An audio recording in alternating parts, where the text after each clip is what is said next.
Hello and happy Friday to you all. Hope you're all okay, wherever you're coming from, whether it's LinkedIn land or whether it's the Outer Hebrides. I don't really mind, as long as you're here and you've joined us. And here is my son as well, Addison Cove, late as ever, because, that's what students are like. Hi, hello.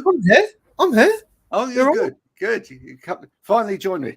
Have you got a brew, sir? I have a brew. It's right here. It's not. Look at that mug. It's not something that I'm drinking currently. It is a brew of water with little bits of clay in it because I've been modelling clay this morning. But it could count that as a brew, I suppose. Yeah, you could do. Well, you might see that we have a plethora of guests lined up, ready to take part. Oh, exciting stuff in today's show. So without further ado, let's bring in some people. So we're going to get rid of this little stuff around. Look at the coffee. Look at the coffee. Wake up, smell the coffee. That's what we say. Can you smell it? No, it's amazing, isn't it? Digital coffee. It leaves a little bit to be desired. But I'm going to bring in all of our guests. So here we go, adding them to the stream now. Whoa, look at, we filled the screen. So many of them. I know, wonderfulness. Quick introductions, starting and going round. We have Jodie Greer. Thanks for joining us, Jodie. Do introduce yourself. Hi everyone, so my name is Jodie Greer and I'm the founder of Be People Smart, and if you don't know us, we are a disability inclusion and accessibility consultancy who can make you basically do better business. And we have Christina, who spells her name really coolly. Yeah, my name's Christina, and it's spelt the Polish or Italian way, which is my heritage. And I'm from sensetech.com. So we're a qualitative research tool for small B2B businesses. So if you're a founder or a small team marketer who needs to get feedback on marketing, you post it on the platform and you'll get anonymous qualitative feedback. We'll be talking a bit more about that in a minute. So can we just clarify, are you Polish Italian or Italian Polish or I'm Polish. Yeah. You're Polish, there we go. And then we have Dr. Five Notes or Jim Wolf. Hi Jim, tell us a little bit about you quickly. Hi Graham, hi everyone. Yeah, my name's Jim, aka Dr. Five Notes. I make strange electronic music that scares cats. Amongst other things. I also have a media company, a housekeeping company, and very soon I will have a digital audio distribution company because I'm that close to signing a deal with TikTok. Oh, that's exciting stuff. Yeah, it's incredible. I mean, they've released a sound on, which is their version of, I guess, Spotify, stuff like that. They're going into the digital streaming market, and I approached them because they're offering people to sign to, and I've actually managed to get label status, and we're just at the stage. Wow. We're just waiting for their signature. I've signed my life away. They're just about to do that. The interesting thing is what it allows me to do is to take the music onto TikTok, which, as you all know, is one of the fastest growing media platforms. And if content creators use the music, I get streaming royalties for that. And it is actually one of the most progressive streaming royalty deals that I've ever seen. It is amazing. So I'm really excited with it. A lot of work to do. At the end of the day, people have got to use it, and whether they're going to use my crazy music, who knows? But can only But it'll be a label so other people can apply through Jim. Yeah. I mean, to start with, I've got lots of different personas, because I cut my music cuts across different genres. So to start with, I'm going to launch with, I've got 5 different personas, I guess. But long term, I would like to see if I could bring other artists onto the label. But before I do that, I need to test the robustness of the business model and to see whether what the income stream will be for an artist. I mean, the big issue in streaming and digital is how do you make money out of it? Unless you're, I don't know, Adele or Ed Sheeran, you've got massive numbers, it's hard to make money. But I think that the TikTok model offers something completely different. Now, I may be right, I may be wrong. The best way is to find out, almost use me as a test bed. If I see the potential to make streaming revenue, then I'll definitely talk to any promising artists that I think could fit within the brand, the label, Scared Cat Music, and the plan. Yeah. So. Cool. Well, we'll come back to you in a minute there. Just a little bit about us. I'm Graham Cove, and this is Addy Cove. You may have noticed that there's a similarity there in our names. Graham's got A's in it, and so has Addy. That's the similarity, obviously. We run A Better Way of Life, which is a digital marketing service, and we help people with different platforms. We're live at the moment on 3 different platforms. Would you believe? Yes, we're going live virally, I believe, on LinkedIn, maybe virally on Twitter, and completely not virally on YouTube, because for that you have to be really popular, and that's not something that I am at the moment. So anyway, we're going to start off talking about. Let's start off by talking about accessibility. All right, and I wanted to bring this up because we've got our resident disability and inclusion specialist here, Jodie. Have you seen, and in fact anybody can join in this conversation, but have you seen any real kind of blunders of late in terms of people's inclusion and accessibility? I have to be honest, I think because I've not been out and about as much, I literally need to get out more. Not as much recently, but there have been some brilliant examples that I've actually seen out and about. So I'll give you one example, because this was a classic. Someone actually sent me this picture because they were traveling, and I think I get into everybody's head. So they was in a hotel and they went to exit, and the outer door they went to go through had a nice accessibility sign on it. You know, the one you see on accessible toilets and that looks like the sort of universal wheelchair user. Right next to that sign, so it's like, great, they've got this accessible exit space. Right next to that sign was another big sign on the same door that said, mind the step. All right. So he took a lovely photo and sent it to me. And that I mean, that's kind of special, let's be honest, right? You can't have both. So that was an eye-opener, to say the least. But sometimes it's about consistency. Right. So I feel like I'm going to shame Waterloo Station now, but they do some good stuff as well. So Waterloo Station, I walk through and I'm that sad person who takes really strange photos, because whenever I see anything that's kind of accessibility related, you don't want to see my photos on my phone. There's nothing exciting. There's all of this stuff. And you walk through, and if you come out of Waterloo East, you see signage to tell you where toilets are. And there's a male sign and a female sign. Oh, okay. So does that mean there's no accessible toilets in the station then? But you can follow the signage. But right next to it is this massive sign that hangs from the ceiling of the station that tells you where the accessible exit is. And I was like, so that must mean there's no toilets then.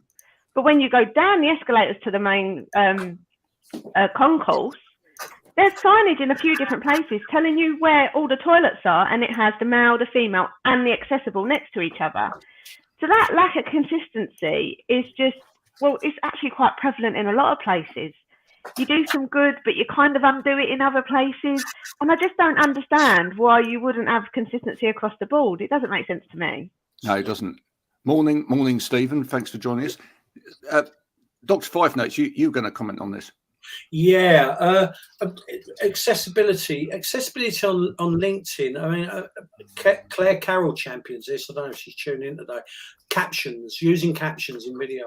I mean, I think it's a massive thing. I mean, it's definitely improving, but there are still a lot of people that aren't captioning their videos. And look, I get it can be tough sometimes captioning a video, but I think it's really important. Something else that I was educated on, which I'm doing, and I think is really good, is alt text on images. I was on a stream a month or so ago, and one of the guests brought up alt captions on images, and I'm now putting those into all my images. And, yes, good man. Yeah, I think it's really important. And you know, for many reasons. Oh. Dr. Five Notes, you've got a new fan. Do you know what? There's not a lot of people that see this stuff and recognise straight away the value behind it. So well done. Right, now listen, I want to show you all a little video This might make you laugh, but this might be another little starting point. Okay, this is one that I filmed the other day. Okay, so just watch the great accessibility of this.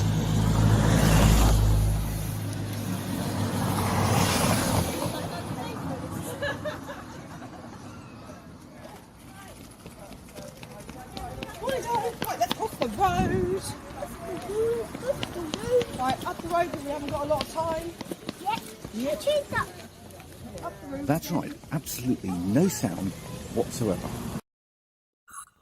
Yeah, that was a brand new installation of a crossing. Mad. That's mad. Isn't that mad? That's Absolutely mad. mad. That's literally the council spent 4 or 5 weeks digging that up, putting that in. The previous one had sound. That one doesn't have any sound. Oversight, or And do you know what? And here's the thing about accessibility and inclusion. Not only is that an absolute oversight, maybe, but the amount of people that don't have any particular issues that have complained about it because it's dangerous. It's dangerous. Yeah. I've got to be honest. I kind of give some leeway to some people because you only know what you know. But we've had audible crossing controls for so long. I give no leeway there. Yeah, absolutely. Christina, you raised your hand. Yeah, I was going to say about you can only know what you know. I think it's a really good point because it's like, how can you know? So when you were talking about the Waterloo toilet situation, it was a huge eye opener for me when I had my daughter Imogen, and I was then trying to navigate around London with a buggy, and all of the escalators and all of the stairs were suddenly not an option for me. True of train stations, of shopping malls, of all different areas. And it was a huge eye-opener because I had to completely relearn and re-navigate how to move around places because suddenly, that access point is not available. And until that point, it just wasn't even on my radar. That's a very good point. Yeah, it's a very good point. It's true, isn't it? Actually, for a lot of us, until we have children, we need to access buildings and use buggies and things like that. We do from a physical aspect of inclusion. We really don't understand how difficult it might be for someone maybe in a wheelchair or that just has to use even a stick or whatever to access a building. But the big thing was... Sorry, go on. Sorry, I was just going to say, which is why advocates like you, Jodie, are so important because how else could we know? But go on, what were you going to say? No, I was going to say, but you've made such a good point there as well. The accessibility, we often think about it in terms of people with disabilities. And of course, that is a big thing because we need to make sure everyone's got equitable access to everything. But it's not just about disabilities. Accessibility is about human beings. So it could be, captions. We heard about captions just now. It's such an essential thing for someone who can't hear the video. But how many of us actually turn the sound on when we're scrolling through social media and you're on a train, on the move, whatever? You need captions if you're actually going to get the message. If you're pushing a buggy, or maybe you've just got, overworked at the gym and the stairs are too much, ramps are essential. They are also for people with mobility disabilities. Accessibility is just about people, and I think people get fixated that, let's look at how many people we're accommodating. First of all, I think that's a nonsense because does it actually matter? Because why wouldn't you want to accommodate everyone, or do only some of your customers and employees matter? But also, it is so much bigger than it's often recognised. Yeah, absolutely. Addy, let's just bring you in on this point because you're just finishing off university as a film student. You quite often choose actively to go and see films that have got captions. That is true. And not just foreign language films. I will actively go to screenings that have subtitles on, or captions or anything that's available in that range. Just because I think it's nicer. I mean, it's my preferred format of watching. Sometimes you don't fully grasp what's being said. If it's a localized film, and it also opens you up to go and watch films with maybe dialects that you don't normally speak or you're not used to going and watching. There you go. So much more. Christina, let's move on a little bit to sense check and what sense check is about. So why is it important that people get validation in terms of their marketing? Well, what's really well known with expert marketers that have master's degrees or in really big organizations is that the closer you are to the customer, the more successful your business is, because you understand your customer and you're selling something that helps them. And so often when big corporations want to do really well in their marketing, they always start with research first, which is understanding intimately who their customer is, where they are, and then how does that message resonate with their audience. And so with SenseCheck, we kind of saw that there are many small businesses like ourselves, like us even, where you might be working from home, you might be working remotely, or you're a business owner and you've never done marketing before, but you need to do some sort of advertising or marketing to get your business out there, to generate leads. And so often you see people posting their collateral and asking for feedback in support groups or on social media. But often those are our friends, they're community people we know. And so you're getting feedback from people who like you and don't want to hurt your feelings. So we came up with the idea of SenseCheck, where you can basically create your marketing material and post it on there. And anyone can post something to get feedback, but only vetted candidates, so experienced marketers, can give feedback.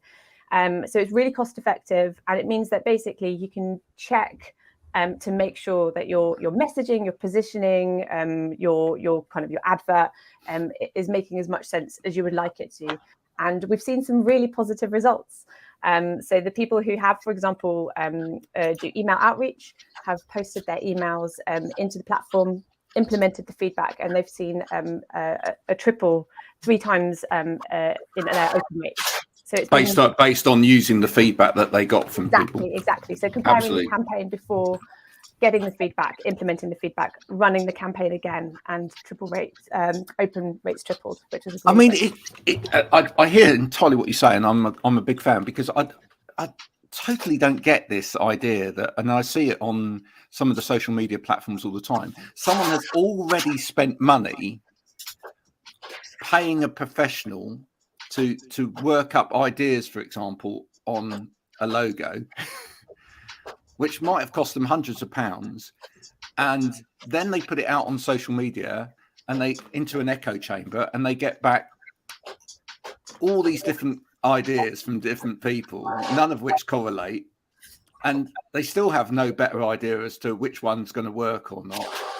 And and actually they should have done that market research properly with some professionals before they even started getting the professionals to do the logos, because it might be that everyone comes back and goes, well, I don't really know. Yeah, in an ideal world, you would always do that, right? But sometimes you don't have the resources available to you. So you just got to do what you got to do. And we're all trying at the end of the day, right, to do the best that we can with what we've got. And until now, the kind of market research tools are really expensive. So for, if you're on a smaller budget, it's just not available to you other than taking that approach. So, we're all doing just the best that we can. But now, basically, there's you can get a SenseCheck at SenseCheck, and it's all from kind of, it's also not from people which is the important thing. So it's anonymous feedback that you can trust from vetted, experienced people who can kind of really help you. Because I don't know about you, but I mean, I've certainly sometimes get so close to my own product or to my own work that you can't see the wood for the trees. And I think that's a universal thing for all of us. I think it's helpful to work as part of a broader team, always. It offers a different perspective. Jodie, you're going to come in and say something. Yeah, you're probably not going to be surprised at what I'm going to say, but something else that's so important, especially when it comes to kind of branding and your marketing, is that you actually get some accessibility advice. It's essential when you are setting that scene, because you could increase your reach by up to 25% by making your marketing and making your branding accessible. So yeah, don't jump down too many holes of colour selections and so on without getting that advice, because it could come back to bite you. I'm giving advice to people now who are really upset that they've paid someone to come up with this imagery and so on, and I'm telling them to change it. Christina, you need to get Jodie involved with Yes, sense I was check. just thinking, Jodie, would you join one of our as our panelists? That'd be amazing. I think so. I think that would be a great idea because. I'd love to hear an example. Sorry. Yeah, no, go on. Yeah, Jodie, I'd love to hear an example. Like, what's an example of where like the colours haven't been right in terms of accessibility, and what would that mean for the person that it's inaccessible for? Yeah, so the easiest thing to think about is colour contrast. So for instance, my biggest nemesis is using yellow and white together, for instance. Because they're so similar, there's an awful lot of people, depending on your vision, that it says nothing. There's no image, there's no writing, you know, there's no text there. But also I see often quite the more feminine colours. So like people choose a pale pink because they think it's pretty, but then they put white writing on it because they think it looks pretty. There is no writing for so many people. So the contrast is so important if you actually want people to know who you are and remember you. And actually what we've got to remember is that, and it does differ around the world, that there are growing regulations actually in terms of accessibility, and actually some of this will become more it will become law, that actually if you're producing something for a website or you're producing something digitally for particular areas, that it has to have those contrast levels, it has to have those accessibility levels. And if you're not including that as part of your design right from the start, it's going to cost you a fortune to start recreating that again from scratch to try and put it right. I came out of it, my last business that I worked for. That was a software house, and it was so imperative that we actually, work to those guidelines right from the beginning, because otherwise you'll end up reprogramming everything in order to get it right within your system. And quite often, that's what companies are coming up against all the time at the moment, is they're trying to retrofit accessibility, and it doesn't work. Jim, we need to know that, Jim. I was going to say, that's really sorry, valuable. I'm in spirit. My wonderful, brilliant partner in crime assistant has just chipped in and said, "We need to know that, Jim," and she's so right. No, she's actually so right. Now, here's the thing. So I've been sort of creating media for our businesses for years. I'm about to extend that and offer that service to other people. And to my shame, I have to confess, I hadn't even considered that. So actually, being here today has been completely invaluable to me. Any point me in a direction where we can do a bit of research on this, because as Hayley just said there, we do need to know this. We definitely need to know this. And I want to bring in another point while we've got Jim here as well. So at the moment, and I wrote a little piece on this for Sense Check, which is that actually in terms of the senses, at the moment, you predominantly cover the sense of sight, right? Looking at a piece of work and responding to it. How about for the future as well? This is just an idea throwing out there. How about you might respond a little bit more to the sense of sound as well? Would there be an opportunity for maybe in the future for people to upload stuff that's got audio, or is more around music or whatever, and get responses on that? Yeah, so you can upload any file. You can. So we've already had a few people asking for feedback on videos or media materials that they've put up. So that's, or you could put an audio clip or you could put a video clip, both, and get feedback on those two. Interesting. That's really interesting. Let's give you a big reveal. So we are currently putting together, watch this space, no one knows this yet.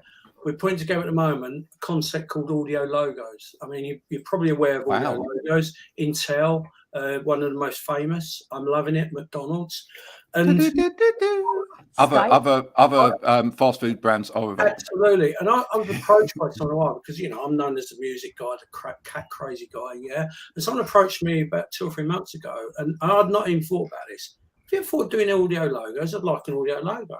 Oh, okay, let's do a little bit of research. Now, we're now at the stage, and I'm currently putting some stuff together where we're going to look at introducing a cost-effective audio logo service for businesses, because I think something that's definitely happening as look, media's exploding, isn't it?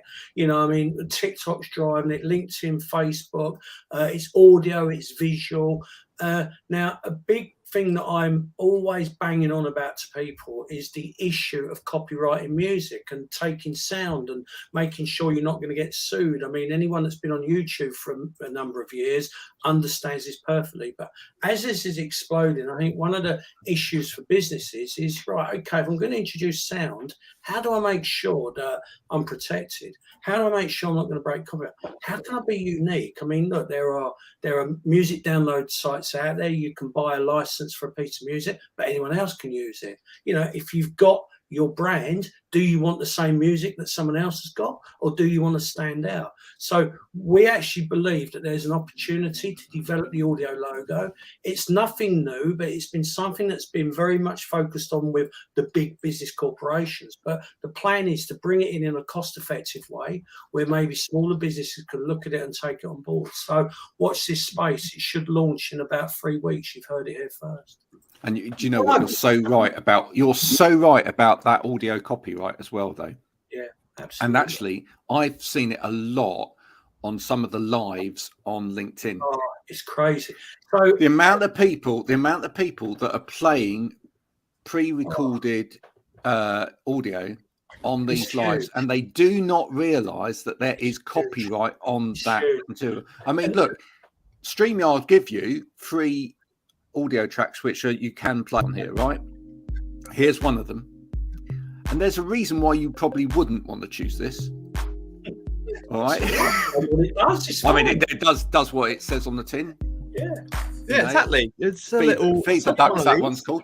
But the point is, you know, if you're going to come on these things, I've been asked loads of times, because I also do a music broadcast, which is interviews with musicians. I've been asked so many times, why don't you play their album on the live? Why don't you do a listening party or whatever? So do you know the money that would be involved in doing that properly? Because you've got MCPS, you know, you've got your PRS, etc. And people are like, what? Surely you just do it. No, you can't just do it. And if I could come in, and there's another issue. So, okay, so you're creating content for your business. You've used some music that, unbeknownst to you, is copyright. You're putting that out there. All of a sudden, you get a copyright strike. Your intellectual property that you thought was your marketing, all of a sudden that's come down.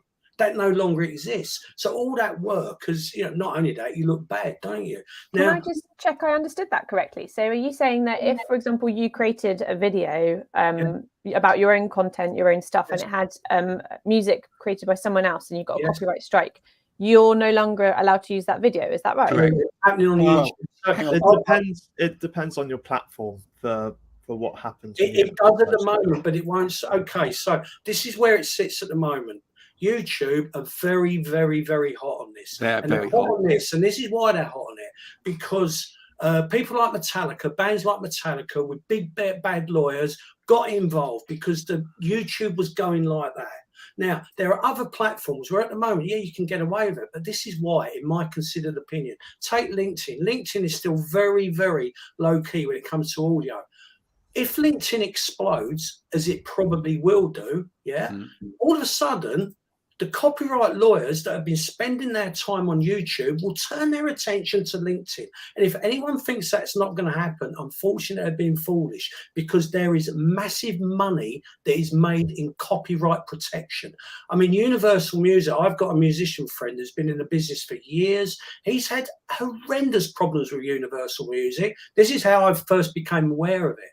Now, the music that I make, and I made a deliberate decision to do this because there's something called the PRS, When you write a piece of music, you can effectively get that copyrighted. And there's a company called PRS that will I made a conscious decision never to do that, to keep my music completely copyright free, because it then gave me the choice. Now, I didn't have a grand plan then, but I've got one now. It gave me the choice to be able to take that music and allow content creators. So I'm passionate about this. Something I did 6 months ago, I released 500 audio clips under something called the Creative Commons license. Yep. I put them on the Five Nights Media website. I broadcast that on LinkedIn, and I said to LinkedIn content creators, take this, help yourself, put it into your content. And I did that for one reason, to protect the community, because I've seen what's happened on YouTube, and I'm convinced that it's only a matter of time before that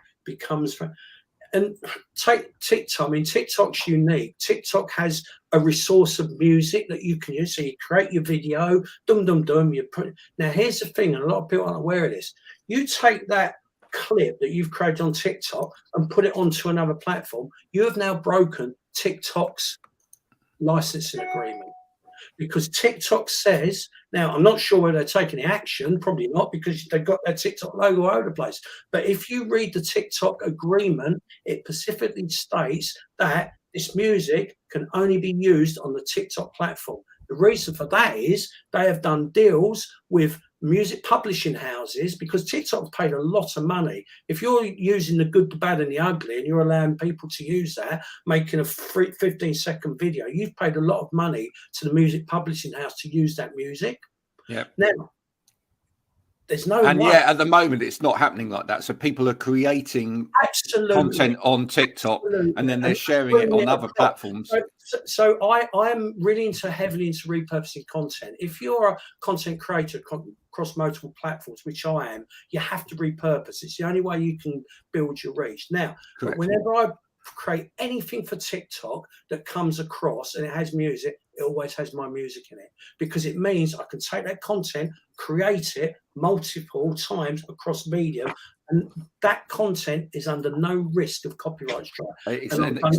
Totally with you on that, and it's exactly what I do. I've got 2 podcasts out there at the moment. Both have got my own music. Yeah, it's essential. So what I'm doing is I'm trying to help, because look, I'm into helping the community. I mean, I love LinkedIn. It's sort of giving me a voice that I hadn't had. I mean, I'm nuts over the place. So my first thing for LinkedIn was, right, okay, there you go, content creators, this will help. And I'm trying to broadcast. I'm trying to make people aware. Yeah. So yeah. I think you're doing a good job. Good job. So listen, while we're on the topic of music, just to let people relax for a minute, and because I've got Jim here, I just want to go round the group. Hi there. I love it when people just come in and out. That's email mum, the boss. There you go. There's the boss. Just want to go around the group. What are you listening to at the moment, Addy? I'm currently listening to 4 people talking about various subjects. Some of them are talking about accessibility, some about feedback. Yeah, I meant music-wise. So come on. That makes so much more sense. Yeah. Last song I listened to was "Burn Them" by Damian Marley and Skrillex. So there you go. That's the last thing that was on my playlist. Lovely. Jodie? Got to be honest, I'm not really into particular artists, but I do love a bit of history. Definitely. Ooh, with you. Nice. Christina, is there anything in particular at the moment? Me and my daughter were listening to the Trolls soundtrack this morning, so Sound of Silence was the last one to play. There you go. And what about you, Jim? I love Fontaine's DC at the moment. Absolutely adore them. Boys in the Band, all of that stuff, yeah. And something else, because electro's my real bag. I'm really heavily into Solar Fields. I love Solar Fields. Yeah, Solar Fields are a great band. Oh, brilliant! And some of the stuff he did for the gaming, for the stuff, yeah, awesome. Yeah, that's where it's funny you should mention gaming, because music is becoming massive in gaming. Absolutely massive. Anybody else a gamer here? Yeah. Yeah. No, a little bit. Jodie, you and me, it's probably sort of Sonic the Hedgehog, right? Well, actually, we've started playing some games, but I'm not very good, so I'm more into like the Lego versions, because I can actually achieve them. Well, we're all very excited in this household today for the launch today of Nintendo Sports, which I don't know if any of you used to have Wii's. The Wii consoles and the old, and where you tend to play tennis and stuff like that. Nintendo are launching today their Nintendo Sports for the Switch. So there will be more people. You'll walk past a group of people in the house, and they'll all be like doing this, and you think, are they having a fit? No, they're actually playing a computer game. But I like the idea that it brings people together. I think that's a good thing. It is a game that anybody can take part in, and I think perhaps we need more games like that, because sometimes games are a little bit they're a little bit exclusive, aren't they? That the people that are playing them don't take any notice of anybody else in the household, and that kind of like shuts them off. But I like the idea of any kind of game where you could all take part and do it together. So that's good. I just want to say thank you to everybody that's come on today. I think we've all learned a lot from each other. It's been brilliant. Do you not agree? Yeah. Yeah, lovely to see everyone. It's been absolutely Jodie, I can see you're desperate wanting to say I'm something. really desperate to say something, because we talked about music and then you mentioned podcasts. Yes. And I'll be honest, I could probably do a bit of balance for my own. So I purposely don't have any music on my podcast. But something I just want to say is, whenever you have two audio feeds at the same time, so you've got music and you've got speech going on, cognitively, there's so much friction for a lot of people that there's no message, because they can't work out what one they're listening to. And so often they just don't bother listening. And I've got to be honest, I'm not neurodivergent, but I can't listen when there are two feeds going on at the same time. And I know you can play with volumes and all that stuff, but please think about that with accessibility, because it's been ticking over since Graham made the comment about music and podcasts. It's so important that what you're telling them is what you want them to listen to. So yeah, music's not essential then. Now come in there. It's really interesting. I'm glad you. So someone a while ago, I put a bit of it. Someone suggested to me that I was doing some talking head videos of myself. And someone said, "Why don't you put a bit of your music on?"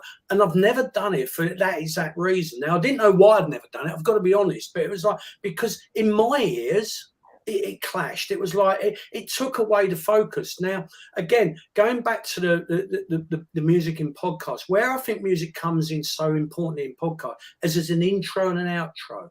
That's the reason. So what I've done, again, sorry, I'm plugging a lot today, but again, this is free stuff, so why not? So if you go on to the free music resource, there are 20 clips that have been purposely designed for podcasts, for intros and outros. And what they've got, they're 10, 20 or 30 second in length. So you can choose your length depending on what your talking time is, but they've got what I call audio tails. So they fade away. So as they fade away, the broadcaster can bring in their introduction. Yeah.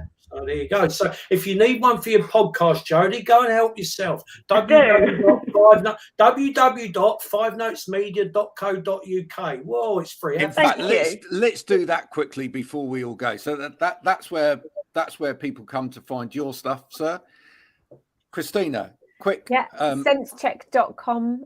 There's a free test, so go ahead and knock yourselves out, get something tested, and if any questions, then just reach out on the contact chat form, and that'll be me.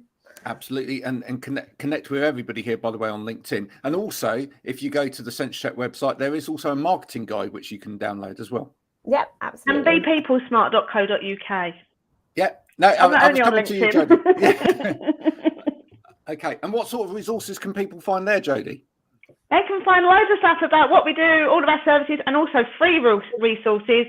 Most importantly, because it's hot off the press, just launched this week, is our free disability inclusion maturity model that can help every organisation to do so much better and to understand where you are now.